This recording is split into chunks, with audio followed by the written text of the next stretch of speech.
Bom dia a todos os meus alunos. A aula de hoje será sobre as características da população brasileira. Quando falamos em população brasileira, remetemos ao IBGE. O IBGE é o órgão responsável por realizar o censo demográfico no Brasil.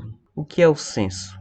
O censo é a única pesquisa a visitar as casas de todos os brasileiros e constitui a principal fonte de referência para o conhecimento das condições de vida da população, tendo como unidade de coleta a pessoa residente na data da referência em domicílio do território nacional. E para que serve o censo? O censo traz não apenas o tamanho da população brasileira, mas informações sobre frequência à escola e à universidade, e quais disciplinas estão sendo cursadas, sobre saneamento básico, sobre sustento da família, sobre raça, mortalidade, tipo de moradia, sobre coleta de lixo e fornecimento de energia elétrica. O censo acaba sendo a forma mais precisa de sabermos onde estão as pessoas mais pobres e verificar se elas estão tendo acesso a serviços como hospitais, assistência social e até mesmo registro civil, ou seja, se elas têm RG e CPF ou se são invisíveis ao Estado brasileiro. Mas além de contar a população, o censo coleta informações necessárias para muitas outras políticas. Exemplo disso é o uso do censo na educação. Isso é informação crucial para criarmos políticas em larga escala na educação e para conhecer o país como um todo. Com ele, eu consigo saber o que está acontecendo nas escolas para além do censo escolar, que é feito pelo MEC. Por exemplo, consigo saber quais crianças não estão matriculadas nas escolas, para calcular as taxas de abandono e para traçar um perfil. Por que será que elas estão abandonando a escola? São em sua maioria meninos ou meninas? Qual a sua renda e onde moram? Só o censo demográfico coleta esses dados. O uso do censo no planejamento. O poder público pode identificar áreas de investimento prioritárias em saúde, educação, habitação, saneamento básico, transporte, energia, programas de assistência à infância e à velhice, dados sobre a distribuição, renda e demandas reprimidas da população ajudam os gestores públicos a identificar também áreas que necessitam de transporte público. Até mesmo a distribuição de pontos de ônibus deve ser embasada em quanta gente eles vão atender. Os indicadores da população brasileira. Para explicar e entender o crescimento da população brasileira, algumas variáveis são fundamentais: taxa de natalidade, taxa de mortalidade, crescimento vegetativo ou natural, taxa de mortalidade infantil, taxa de fecundidade e esperança de vida. As taxas de natalidade e mortalidade representam indicadores de desenvolvimento humano que analisam tanto o aumento da população quanto o seu declínio. A taxa de natalidade, esse indicador, é o número de nascimentos por mil no período de um ano em determinado lugar. Esse indicador possibilita fazer uma análise do desenvolvimento socioeconômico do local em questão. Quando a taxa de natalidade é reduzida, pode-se dizer que naquele lugar há possíveis políticas públicas de planejamento familiar, há acesso à saúde e educação eficiente. O contrário ocorre quando essa taxa apresenta-se elevada. Normalmente, nesses locais, há precariedade nos setores de saúde e educação, pouco planejamento familiar e políticas públicas ineficientes. A taxa de mortalidade pode ser entendida como o número de óbitos por mil no período de um ano de determinado lugar. Esse indicador demográfico permite analisar as condições socioeconômicas em um determinado lugar. Normalmente, essa taxa apresenta-se elevada nos países subdesenvolvidos e em desenvolvimento, que é o caso do Brasil, cujas políticas sociais são precárias, onde há altos índices de violência, onde há maior ocorrência de doenças entre a população devido ao precário acesso à saúde, vacinas e medicamentos. Já em países desenvolvidos, essa taxa tende a ser reduzida. As melhores condições de vida nesses países favorecem melhores cuidados com saúde, melhor acesso a medicamentos e vacinas, o saneamento básico e as eficientes políticas públicas favorecem a redução dessa taxa. O crescimento vegetativo natural é a diferença entre a taxa de natalidade e a de mortalidade da população de determinado lugar. Dessa forma, sabendo se está havendo o crescimento da população no país ou a diminuição dele. A taxa de mortalidade infantil, que é a quantidade de crianças que morrem antes de completar um ano a cada 1000 nascidas vivas. Temos ainda a taxa de fecundidade, que refere-se a média de filhos por mulher ao longo do seu período reprodutivo e, finalmente, esperança de vida, que é o número de anos que se espera que uma pessoa vá viver. Agora vejamos como essas variáveis são aplicadas pelo IBGE. Temos dois gráficos nesse slide. Primeiro, sobre a evolução da população residente no país, o crescimento da população no decorrer dos anos, que vai de 1872 até 2010. Na tabela ao lado temos o Brasil, taxa de natalidade e mortalidade e o crescimento vegetativo resultante. Então, em 1872 foi elaborado o primeiro censo demográfico oficial no Brasil. Por isso que só a partir de 1872 que temos dados quantitativos sobre a população brasileira. E desde então foi possível contar com dados mais apurados da população brasileira a cada 10 anos, porque o censo é feito a cada 10 anos. Observe no gráfico onde está escrito evolução da população residente no país, que faltam dados de 1880, 1910 e 1930, anos em que o censo não foi realizado, e que o censo de 1990 foi realizado no ano seguinte, em 1991, devido a dificuldades orçamentárias. Perceba ainda que a população brasileira cresceu gradualmente, passando de quase 10 milhões em 1872 até mais de 190 milhões em 2010. Ou seja, a população brasileira cresceu em 138 anos quase 20 vezes. Agora, observando a tabela ao lado, observe que de 1981 até 1940, o crescimento populacional do Brasil foram aproximadamente de 1,8% ao ano. Entre 1921 e 1940, a natalidade foi de 44% e a mortalidade de mais de 25%. Como resultado, o percentual de crescimento vegetativo ficou em menos de 2%.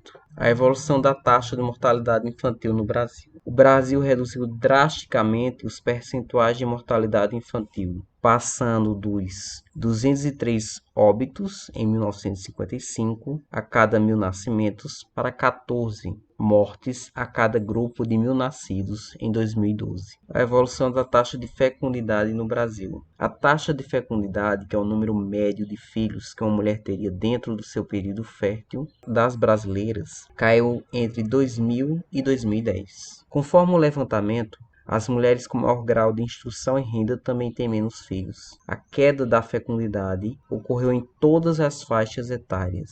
Estão tendo filhos com idades um pouco mais avançadas. Os números na tabela demonstram que a taxa de fecundidade brasileira caiu 6,16 em 1940 para 1,9 em 2010. Para a população continuar crescendo, o nível mínimo chamado de reposição é de 2,1%.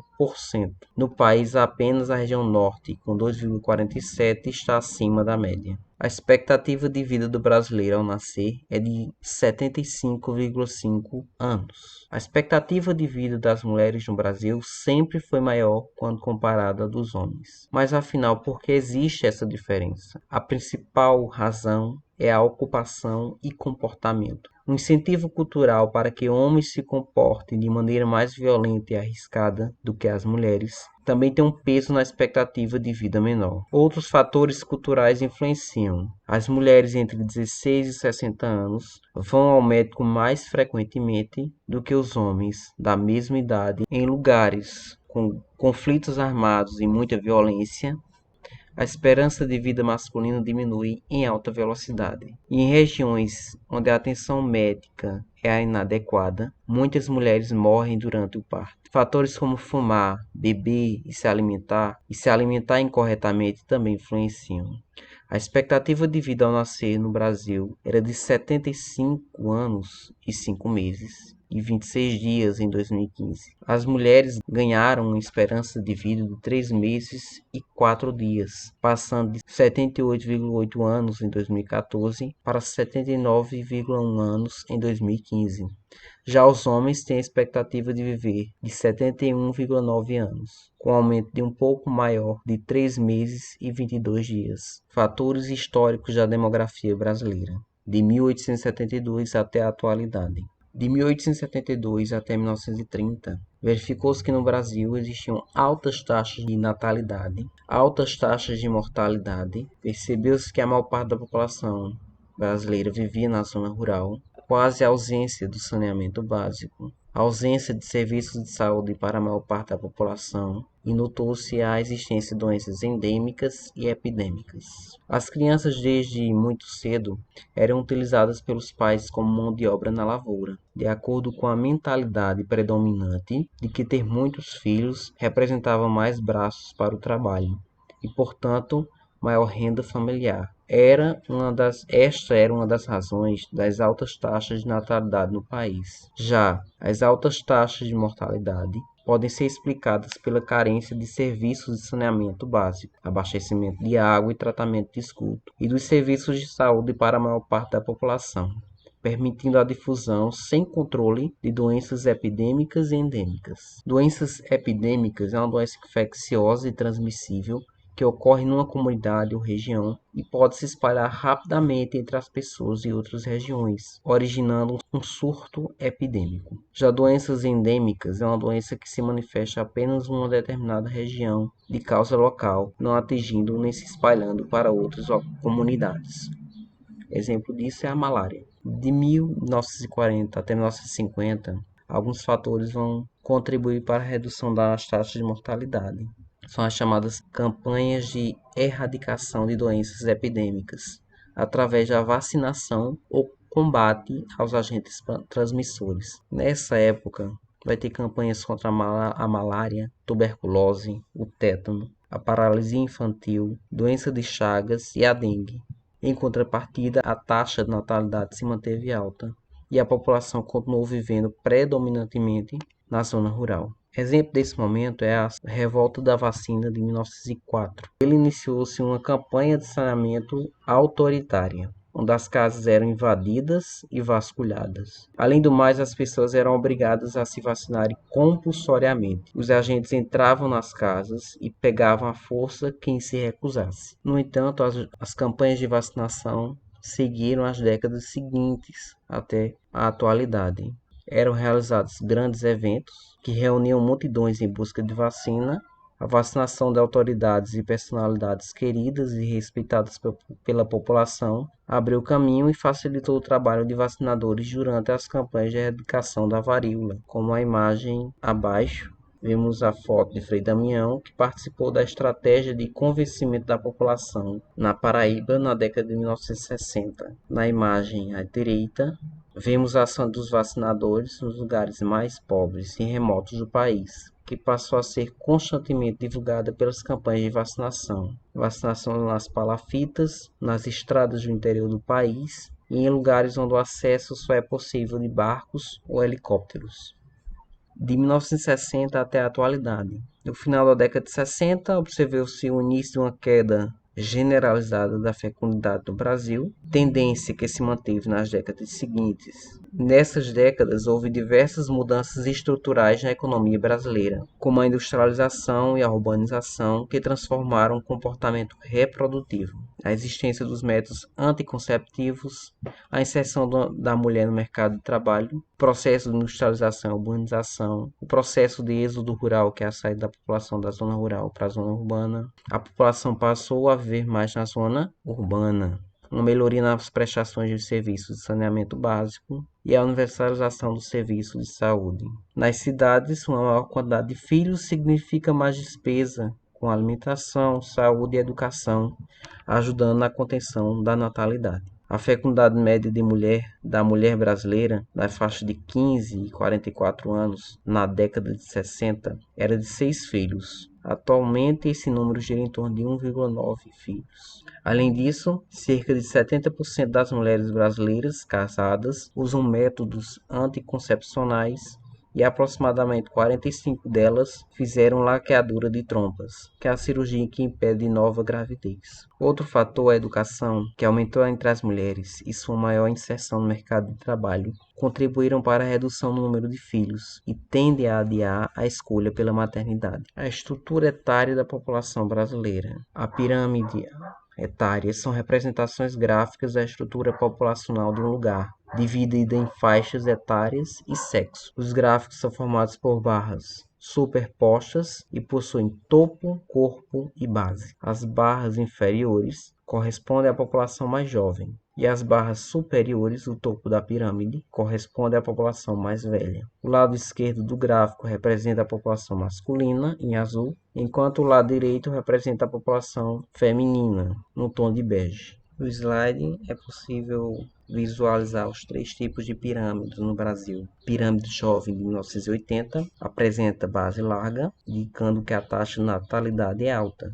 Consequentemente, a população representada é jovem. Já o topo é estreito, portanto, a população envelhecida não tem elevada expectativa de vida. Um número elevado de jovens indica famílias numerosas e poucos recursos para atender às necessidades básicas da população.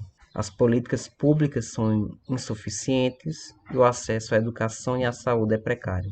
No meio temos a pirâmide adulta, 2017, que apresenta uma base larga com tendência à diminuição, visto que há propensão à redução da taxa de natalidade. O topo e o corpo da pirâmide aparecem mais alargados, constatando o aumento da expectativa de vida, e o corpo representa a população economicamente ativa.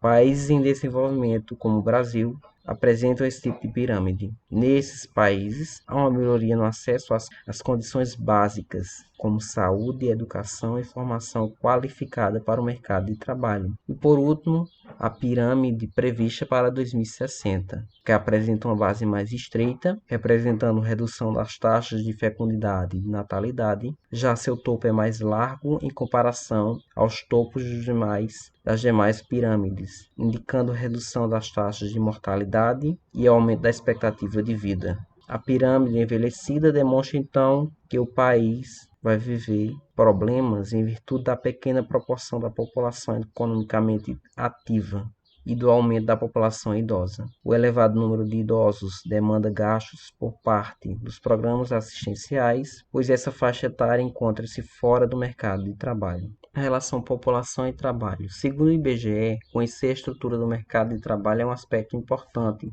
para análise das condições de vida da população e redução das desigualdades sociais.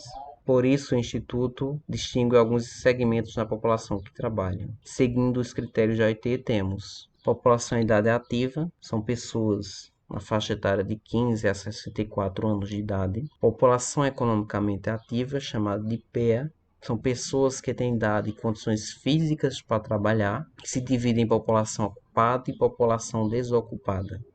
População não economicamente ativa são um grupo de pessoas formado por crianças, idosos, mulheres e homens que cuidam do lar, pessoas que não têm interesse ou condições de exercer qualquer trabalho. Do outro lado, temos um trabalho informal e uma população desalentada. De acordo com a OIT, trabalho informal compreende a ideia de precariedade do trabalho e a falta de acesso às políticas de proteção social. As atividades informais, conhecidas como bicos, fazem parte do setor terciário da economia, o de serviços, e incluem, por exemplo, as atividades desenvolvidas por vendedores ambulantes, lavadores de carro, entregadores de pizza, pedreiros, encanadores, entre outros. No Brasil, segundo o IBGE, o perfil desses trabalhadores do setor informal é caracterizado como da escolaridade baixa, sem formação profissional. É um mercado precário, com grande parte da informalidade no subemprego. Observando o gráfico, temos 38,2 milhões de trabalhadores informais no Brasil. Quanto ao perfil das desalentados, segundo a PNAD contínua, em termos de subutilização, é a população de desalentados. Aqueles que gostariam de trabalhar e estariam disponíveis, porém não procuram oportunidades por acharem que não as encontrariam. Ao todo, são 4,77 milhões de pessoas desalentadas no Brasil. A maior parte é formada por pretos e pardos e por pessoas que possuem até o fundamental completo, o equivalente. Diferenças de gênero no trabalho. De acordo com o IBGE, cresceu a desigualdade entre homens e mulheres no mercado formal de trabalho. No entanto, aumentou a proporção de pessoas do sexo feminino em idade economicamente ativa trabalhando ou buscando emprego. Esse índice aumentou de 32,7% em 2000 para 39,8% em 2010, entre as trabalhadoras. No caso das pessoas do sexo masculino, esse crescimento foi mais acentuado, 36,5% para 46,5%. Mesmo com a leve queda na desigualdade salarial entre 2012 e 2018, as mulheres ainda ganham, em média, 20,5% menos que os homens no país. Dois outros fatores explicam essa diferença do rendimento médio entre os sexos, observando a imagem no slide. As mulheres trabalham menos horas que os homens, além de receberem valores menores que seus pares masculinos por hora trabalhada. Essa jornada não reflete o que a mulher trabalha em todo o seu dia. A menor jornada da mulher no mercado de trabalho está associada às horas dedicadas a outras atividades, como os afazeres domésticos e os cuidados com pessoas. Observe o gráfico ao lado de acordo com o IBGE. As mulheres dedicam em média 21,3 horas por semana com afazeres domésticos e cuidado de pessoas, quase o dobro que os homens gastam com as mesmas tarefas, 10,9 horas.